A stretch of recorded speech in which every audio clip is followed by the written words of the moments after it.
Barcelona has the most exciting attacking lineup in world football, with young players like Lamine Yamal and experienced superstar forward like Lewandowski, with Rafinha has been overcome as a phenomenal player. Their ability to create chances, scoring is never in doubt. The fluidity, creativity and the pace attack is often keep fans on the edge of their seats because Hansi Flick's system demands such a credibility.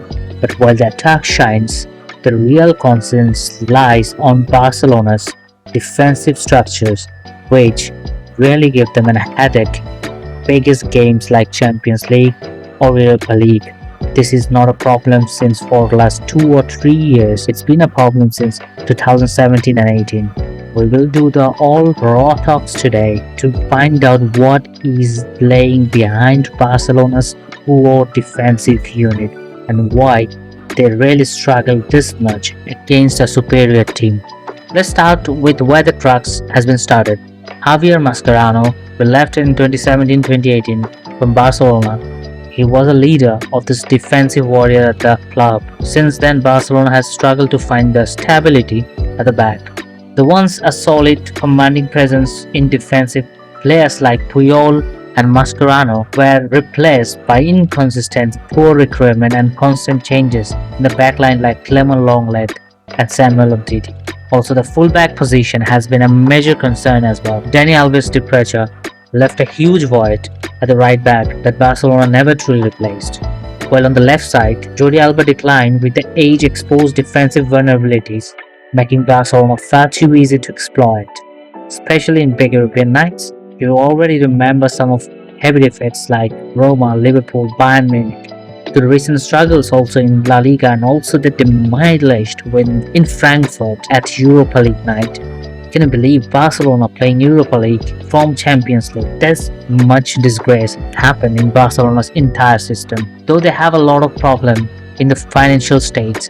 But we later on discuss how they can balance these entire things and why they are not concerned about the defense, and this is why their teams is looking more and more shambles at Champions League even under Hansi Flick. Now let's look at this moment against Borussia Dortmund. Notice Barcelona's defensive shape. It's completely exposed. Backline stressed out with huge gaps between defenders. Instead of staying compact, they are chasing the ball and leaving Dortmund attackers free to run into the dangerous spaces. Here we can see that Guedes is running directly at the heart of the defense, while Pascal Gropp is supporting the attack. The Barcelona defenders are caught out of position, and even goalkeeper is forced to step up to cover the space. This shows one of the biggest issues, a lack of balance between pressing high and protecting the defensive line. This kind of structure is why Barcelona often looks shaky against fast counter-attacks. One quick ball through the midfield and the defense collapses. Also, and this defensive problem don't just come from the tactics, they also came from the poor planning in the transfer market. Barcelona's financial crisis has left them struggle to buy world-class defenders.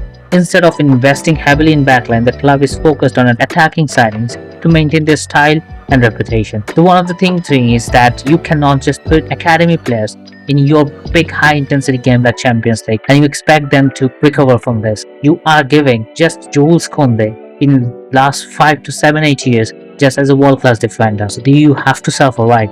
Even since Mascherano and Dani Alves left, Barcelona never truly replaced their leadership and equality in defense. But because in the depth of strict La Liga's financial rules, the club has failed to spend big on defenders. The results, Barcelona's defensive unit remains one of the weakest points, even while they continue to bring the stars of midfield or attack from academy or from different sort of players in transfer market, but there remains a poor constant in defensive goodness.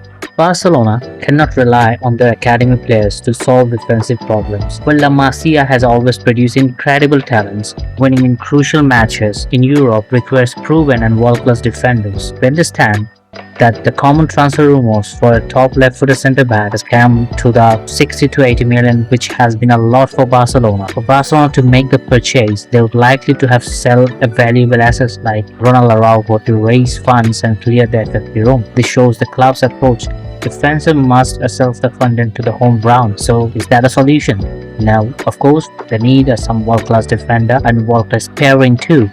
A strong centre-back pairing can completely change outcome of a season. Just look at Real Madrid with Rudiger, Manchester City with Diaz, and Bayern Munich has Jerome Boateng, Mats Hummels, this sort of experienced defender during Flick seasons, which has won 6 double. They all build stability from the back. For Barcelona, the priority should be invest in central defenders and fullbacks. The fullback position also needs some urgent attention too. With Balde on the side, Koundé is doing well, but they need a little bit more better options than them. And for the centre back, it is absolutely needed, with the players who bring pace, stamina and discipline. And in central defense, they already have some options available in Europe. Players like Alessandro Bastoni at Inter Milan, who is composed on the ball and tactically sharp. Cristian Romero at Spurs, no-nonsense defender with World Cup and Champions League experience to help them to win their first European glory too. And Nico Schlotterbeck at Borussia Dortmund combines physicality with great positioning and ball progression, which Flick system demands. These are the type of defenders Barcelona need, and players who step straight into the starting XI and handle the pressure at the highest levels. And under Hansi Flick system, this becomes even more important. His high pressing and quick transition style demands defenders who are fast, physical and tactically intelligent. Without those profiles, Barcelona will continue pushed by the top European side, and Barcelona really want to compete at the top again.